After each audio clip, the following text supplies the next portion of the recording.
नमस्कार, अभिनंदन। आज की इस कक्षा में फिर आपका स्वागत। अब इस समय मैं आपसे सिर्फ एक प्रश्न पूछना चाहूंगी जिसे आप स्वयं उत्तर देंगे कि क्या आपने रस का नाम सुना है? जी हाँ, रस।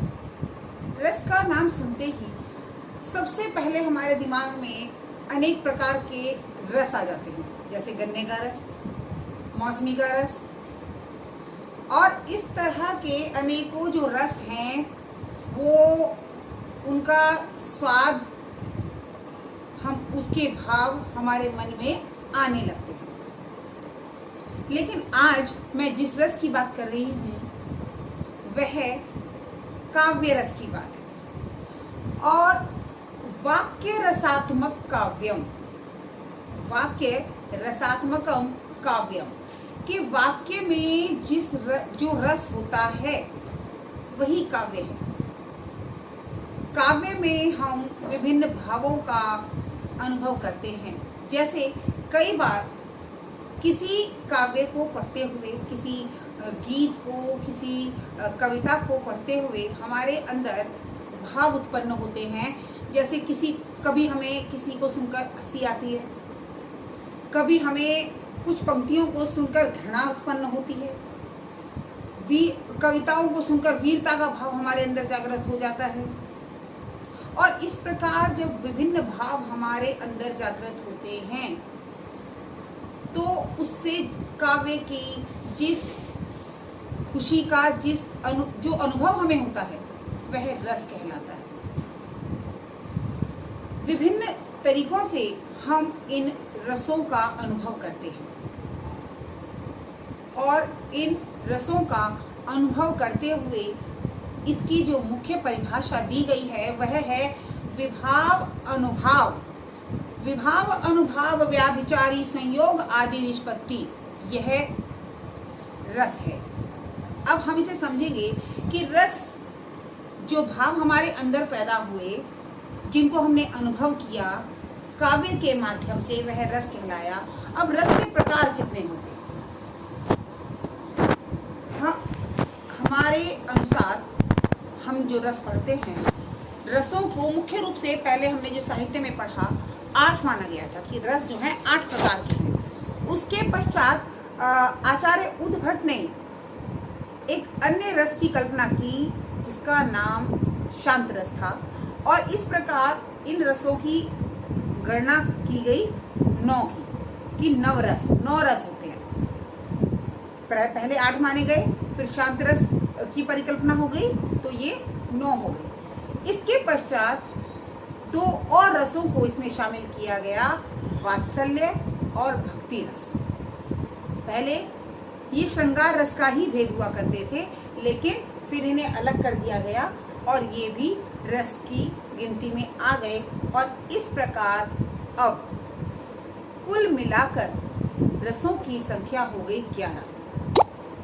यह हुआ रस का परिचय कि रस क्या होते हैं और इनकी संख्या कितनी है। तो रसों की संख्या हमने कितनी बताई?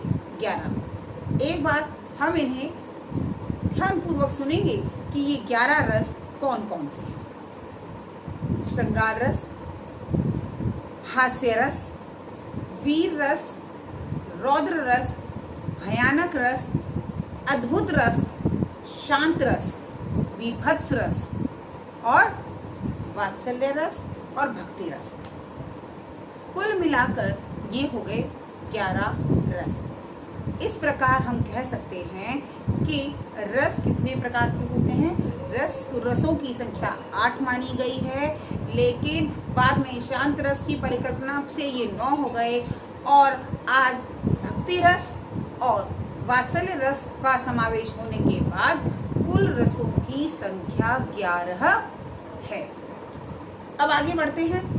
रस के अब हम जब पहचानते हैं रस क्या है, किन्हीं पंक्तियों को सुनते हैं तो उसके अंतर्गत कौन कौन सी चीजें आती हैं, अर्थात रस के अंग कौन कौन से हैं, अब हम उन्हें समझेंगे। रस के 4 अंग कहे गए हैं। रस जब बनता है तो इन 4 अंगों के समावेश से बनता है। जैसा कि मैंने आपको शुरू में ही पंक्ति द्वारा स्पष्ट किया कि विभाव अनुभाव व्यभिचारी आदि संयोगाद निष्पत्ति रस। तो विभाव अनुभाव आदि, तो ये सब क्या है? अंग हैं। अब रस के जो अंग हैं वो 4 कहे गए हैं। एक स्थायी भाव, दूसरा विभाव और तीसरा अनुभाव और चौथा संचारी भाव। स्थायी भाव, विभाव, अनुभाव और संचारी भाव। अब एक एक करके हम इन चारों को समझेंगे, जिससे कि किसी भी पंक्ति को सुनकर जब हम किसी रस का अनुभव करें तो हम उसके अंगों को भी भली भांति समझ सकें। तो सबसे पहले मैंने कहा स्थायी भाव, फिर विभाव, फिर अनुभाव और फिर संचारी भाव। सबसे पहले स्थायी भाव। स्थायी भाव जैसा कि इसके नाम से प्रसिद्ध है, समझ आ रहा है? जैसा कि इसके नाम से स्पष्ट है, प्रसिद्ध है नहीं, जैसा कि इसके नाम से स्पष्ट है, स्थायी भाव अर्थात जो भाव हमारे मन में या सहृदयों के मन में, सहृदय से मतलब है जो कविता का आनंद लेना जानता है, कि जो भाव सहृदयों के मन में, हमारे मन में स्थायी रूप से विद्यमान रहते हैं और परिस्थिति के अनुसार प्रकट होते हैं, हमेशा रहते हैं हमारे अंदर। जैसे हास्य का भाव है हमारे अंदर हमेशा होता है, लेकिन वो दिखाई तभी देता है जब हम कुछ हास्य की पंक्तियां सुनते हैं।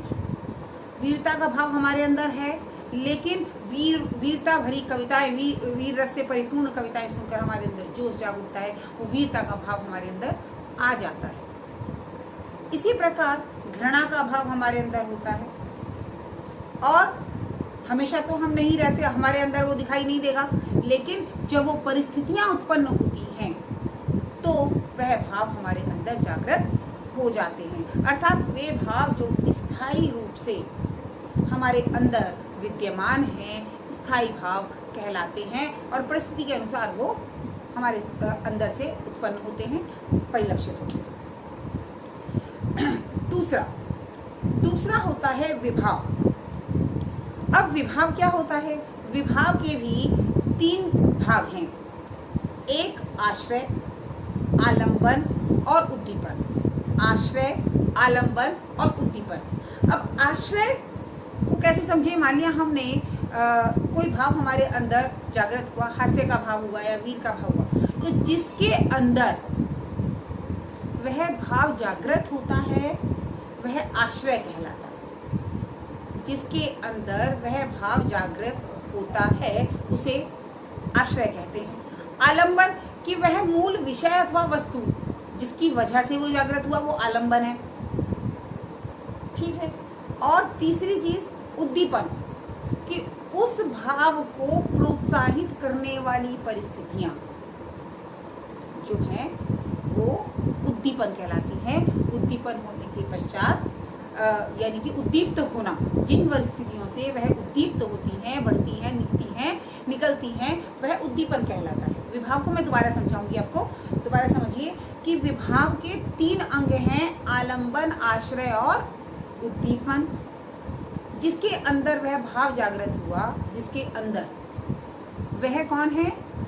वह आश्रय। जिसके कारण जागृत हुआ वह व्यक्ति या वस्तु विशेष, वह आलंबन। और जो तीसरी चीज मैंने कही उद्दीपन, वह क्या है? कि वो परिस्थितियां जिनके कारण वह भाव प्रेरित हुआ है या जिसके कारण वह भाव हमारे अंदर निकल रहा है। इस प्रकार यह हुआ विभाव।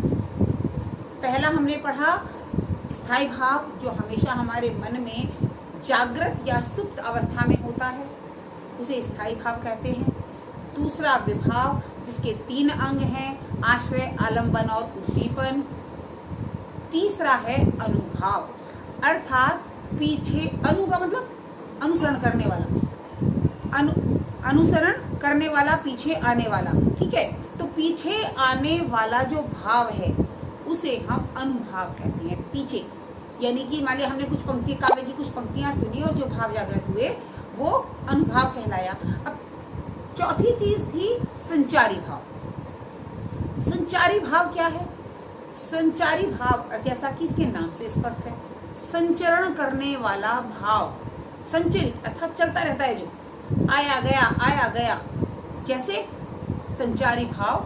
जैसे समझिए इस चीज को कि मान लिया मेरे अंदर हास्य का भाव उत्पन्न हो रहा है, तो हास्य के भाव में मैं जो है हंसी, मेरी आंखें थोड़ी खुल गई, या मेरा हिलना डुलना, हाथों पैरों का हिलना, ठीक है, ये हमेशा तो नहीं होते रहते, लेकिन होते हैं और बंद हो जाते हैं। जैसे बहुत जोर से कोई ऐसी आई, हम ताली बजा के ऐसे जोर से हंसे तो ये ताली बजाई और रुक गए, यानी कि जो चीजें होती हैं रुक जाती हैं, फिर दूसरी चीज होती है, फिर तीसरी चीज होती है, संचरित होती रहती है एक के बाद एक, तो ये कहलाती है संचारी भाव। तो आज की कक्षा में हमने समझा रस का इंट्रोडक्शन, रस की प्रस्तावना को हमने समझा, रस का जो है हमने जाना कि रस क्या होता है और इसके भाग जो है वो क्या क्या होते हैं। एक बार सिर्फ शॉर्ट में आपको समझाऊंगी। रस 11 प्रकार के होते हैं, पहले 8 माने जाते थे, अब 9 हो गए। उसके बाद इसके केवल 4 भाग माने गए हैं, 4 अंग माने गए हैं, स्थायी भाव, विभाव, अनुभाव और संचारी भाव। इसमें विभाव के भी 3 भाग हैं, आश्रय, आलंबन और उद्दीपन। आप अपनी उत्तर पुस्तिका में इसे ऐसे ही लिखेंगे, सर्वप्रथम रस की परिभाषा, रस के नाम और रस के अंक। स्पष्ट है आप सभी को इतनी चीजें?